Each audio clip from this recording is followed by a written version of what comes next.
African leaders just made a big move. They have signed the Nairobi Declaration to tackle climate challenges.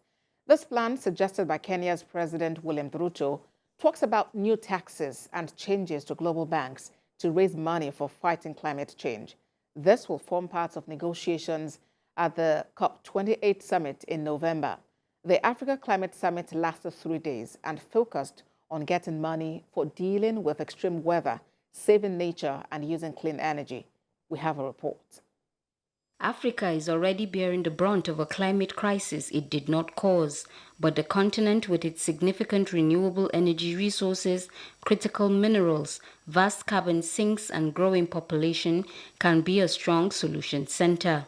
Nigeria's move to advance climate action without jeopardizing economic development remains unshaken in the past years.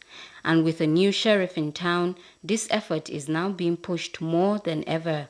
The country designed an ambitious energy transition plan to achieve universal access to energy by 2030 and net zero emissions by 2060, while prioritizing industrialization, job creation, and economic growth. Isaac Adenkule, the Minister of State for Environment from Nigeria. Minister of State for Environment represents President Bola Tinubu here at the inaugural AU Africa Climate Summit in Nairobi, where he highlights the need for scaling up resources to deliver these and more climate targets.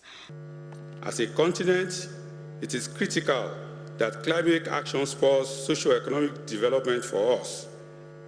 We know that with robust planning and increased investment in the region, this is achievable. Africa is already bearing the brunt of a climate crisis that it did not cause.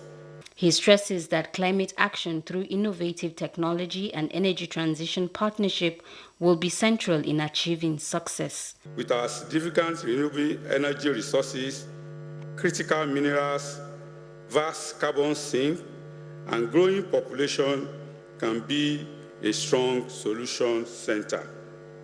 Distinguished participants, in Nigeria, we have articulated our unchanging position to advance climate action without jeopardizing economic development. This high-level leaders event of the African Climate Summit might be the first, but it is the start towards a sustainable economic future on the continent through climate action and environmental sustainability, which can only be achieved through effective investments in climate financing.